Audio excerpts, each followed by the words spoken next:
namni akka maleedha haninni rifatee haninni dura jechaan Jawaariin haninni morme akka arginetti Jawaar kanaan dura akkasitti miti haninni beekamu nama hundumaatu jaallataa jaarmaa tokko olitti ilaalama yeroo aktivistii ta'etti Jawaar nama ulfina guddaa qabu ulfina oggun jedhu weight political weight qaba ture baay'ee waan Jawaar jedhe waan lafan buune ummanni inni jaarmaa deeggarus inni hin deeggarres hundumti isaa sagalee Oromoo godhete fudhateera Jawaariin na kanaaf namni jala deebee dubbatu hin jiru ture ammoo dhufu garuu namni amma isa deeggaru malee inni kaan qeeqqannaa fi rezistansii guddaa godhee jira.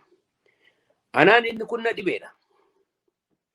Anaan na dhibeedha kun maaliifi ani jijjiirraa tokko na argine Jawaar irratti. Jawaar basically dhaabbiin siyaasaa inni qabu isa gaafa ganama uummata Oromoo duratti gaafa bahu yookiin immoo uummata Itoophiyaa guutuutti gaafa bahu akka nama siyaasaatti jechaadha. Isa sana duukaa iddoo tokkotti illee faallaa waliin hin qabu.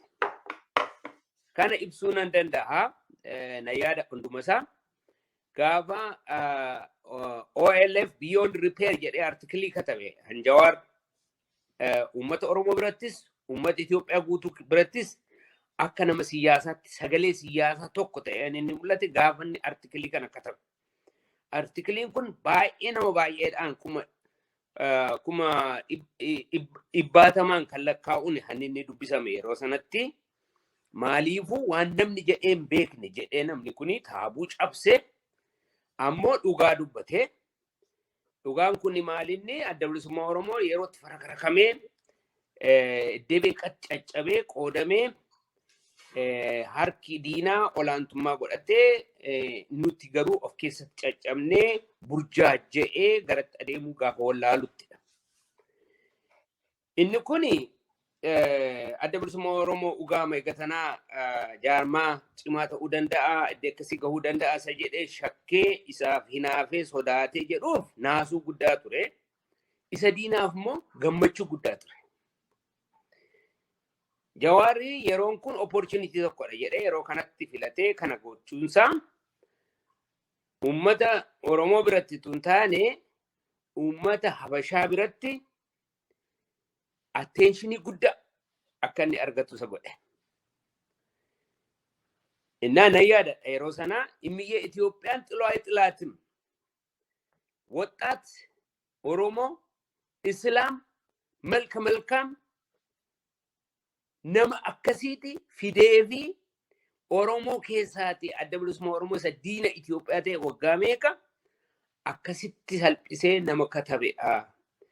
Namni kuni egeree Itoophiyaadhaa fi baay'ee barbaachisaa jedhanii paaltookiidha ture yeroo sana miidiyaan inni guddaa paaltookii kana keessaa manatti fudhatanii guddaa nama guddaa go'anii eddee baay'eetti sawaamanii isa gaafachuutti ka'anii jechaadha.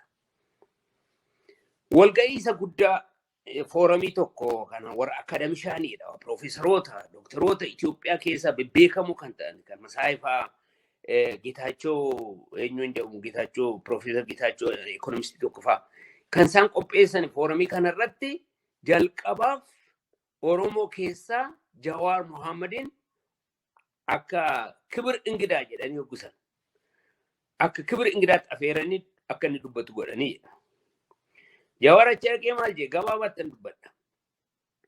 Masmara lama jira moonaatti tokko akraarii Itoophiyaa naashinaalistii jedha.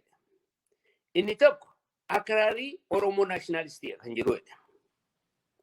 Ani lamaanuu fudhadhuudha. Ani lamaansaa kan walitti araarsuu danda'u giddu galeessa kan ta'e poozishiniin fudhadhaa. Kunis dimokiraatik federalist kan taate Itoophiyaa ijaaru. Oromoon kana keessatti bu'aa buufataa. Itoophiyaanis immoo jireenya isheetuun sodaatiin gara fuulduraatti stable kan taate jiraachuu dandeessi. Kanaaf hiikni isaa kanadha. Kanaaf laayinii haayilee fidaa qabadheen deemaa jedhee kana himatee jechaadha. Sana booda mucaan kuni baay'ee populaaritii ta'ee baay'ee kan jaallatame ummata hawaasa Habashaa keessatti ummata Oromoo keessatti ta'e. Oromoo keessatti jaarmoniin daddaaqamuun isaa sunuu naasuu guddaa ture. Hani inni fidee himes naasuttuu caalsise. Inni kun immoo ittuu haamlee nu buusee jechaadha yeroo sanatti. Mucaa akkas biriiliyaantii ta'e dubbachuu danda'u daffaarii kan ta'e. Naam kaarizmaatii kan ta'e. Kan akkasii kana harka Oromoo keessa miliqee Habashaa keessa bu'uusaa nama hundumaatu itti na'ee jechaadha. Ooleen bullee garuu wanti kun ooleen bullee hin jalqabe miidiyaan isaanii guutuu waamanii scrutinize gochuutti ka'anii nama kana cuunfanii keessaa dhugaama kun Oromoo Itoophiyaadhaaf dhukkubsataadha isa jedhu sana keessaa baafachuudhaaf jalqabanii jecha scrutinize gochuudha. Gaafa jalqabanii ani akka keessa muuziqaa dhaggeeffadheen guddanne xiitii Oromoo keessa xiitii OLF jalattan guddatanii muuziqaan kun xiitiidha. OLF itti na guddisee OLF keessatti na ladhee OPDO na guddisee. Ani naashinaalizimii Oromoo afaan dhaabadha kun beekamaadha kun qulqullaa'u ta'uu isaati. Naashinaalizimiin Oromoo garuu naashinaalizimii Itoophiyaa duukaa wal faallaa ta'uun isaaf hin qabu kana walitti araarsuu danda'u nutti jiran jedhaa jedhe. Akkas taanaati maarree OLF jennaan ani OLF kanatti itti bu'uu jalqabanii jechaadha. Booda gaanne Aljaaziraan gaafatte ati Itoophiyaas jette Oromoos jette isa kami ati duraa jette isa kamirra goorte jennaan am Oromo first am Oromo first jechaan Oromo is first jechaa miti. Oromoon tokkoffaa yookiin immoo akkuma Itoophiyaa first jedhamu kan Oromo first jechuu miti. Am Oromo first jechuun dura dursee ani Oromoodha sana booda ani Itoophiyaa maan koo jechuu isaati. Kun is very normal. Garuu isaan micciiranii kan akka biraatti hiikkatanii siluma waan tokko isa gaafatanii namni kun Itoophiyaa isheettiin jedhanii waan godhaniif takkaatti balaaleffachuu takkaatti irratti duuluu gaafa isaan ka'anidha ufee Oromootti deebi'ee jechaadha. Sana booda waan ta'e hundi keenya beekna. Garuu dhaabbii isaa kana takkaa hin jijjiirre Jawaar. Kan consistentidha. Ammallee engaddas kuno Neezerlaanditti namoonni baay'ee gaafatan ani isiniin kijibu jedhe. Harka kana rukuttaniifis hin soobu jedhe. Akkasin natti hin eekkamneefis immoo sagalee koo ani laaffifadhu hin qabu. Ammayyuu tokkummaa Itoophiyaa afaan dhaabadha. Oromoon kana keessatti inni bu'aa buufatu kan jedhu siyaasa dhaabbii siyaasaa fudhatee jecha. Kun aanarraa miti hangaafasiiti. Namoonni isa duukaa hojjechaa turan kanarratti bahanii baay'ee gaddinee attamitti akkas dubbataa jedhanii yoo isaan dubbatan waan dhaga'u baay'ee ni cabe qalbii kun ni cabe. Namoonni warra akka Dr. Tsaggaayee fa'aa warra akka Dr. Ittaanaan fa'aa akka Jawaar kanaan dura dhaabbii kana hin qabnetti godhanii yoo isaan dhiyeessanii qalbiitu na cabe naan maaliifi waan Jawaar har'a nama biraa ta'ee dhufe godhanii waan dubbataniif jechaadha. Kun sirrii miti. Kanaafi ani ilaalchisaa qabatee hoo adeeme calalee akkasitti hoo adeemuunsaa gadhee miti.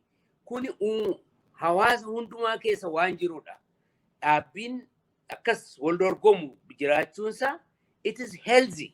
Achuma masa nageenya uummata tokko nageenya saba tokko hin agarsiisa. Garuu kana baranii akkamitti akka handilii godhan irratti namni waliin dubbachuusaaf qabu. Attama gooneedha lamaan isaatu waliin wal deeggaraa komplimentii ol gochaa qabsoo Oromoo jabeessaa isa jedhu irratti silaan xiyyeeffachuu nuuf qabu jechaadha. Ani waan tokkicha Jawaar haaraa inni fide naan arge kanarratti edda transitionii kana booda Oromoon bilisoomeera mootummaan Oromoo ijaaramee jira. Ijoollee abbaa gadaatu Itoophiyaa bushaa jira jedhee dubbataa ture gaafa sarratti kaahanii kun ma diktaatariitu dhalata jedhee mootummaa Abiy fuulleetti balaaleffatee itti bu'aa ture. Yeroo kanatti populaaritiin isaa akka malee guddate akka malee inni adda bilisummaa Oromoo ani jedhu inni political programii addaan qaba jedhu hundumtuu isa deeggaruutti nama kana jalatti hiriiruutti ka'ee jechaadha. Garuu amma maan hidhaati gaafa ba'u mootummaan kun jijjiiramuutu hin taane mootummaan kun riifoormii ta'utu isaaf qabaa. Silxaanarra turuutu isaaf qabaa. Mootummaan cheenji ta'utu hin ta'in riifoormii ta'utu isaaf qabaa jedha malee Abiyyi kanarraa hoobu'ee balaa hamaatti nu geessa. Kanaafuu Abiyyuma isaa hamaa kana siqfachuutu nuuf qabaa kan jedhu kun haaraadha. Political position haaraa kana fidee dhufee jechaadha. Kun dhugaa miti kan irratti waliin dubbachuu hin dandeenya. Isa kan irratti kritisiizii yoo godhame Jawaaranii piroobilamii hin qabu. Garuu dhaabbii kanaan dura qabu faallaa dubbate inni jedhamu sun garuu sirrii miti feerii miti jedhee fudhadhan.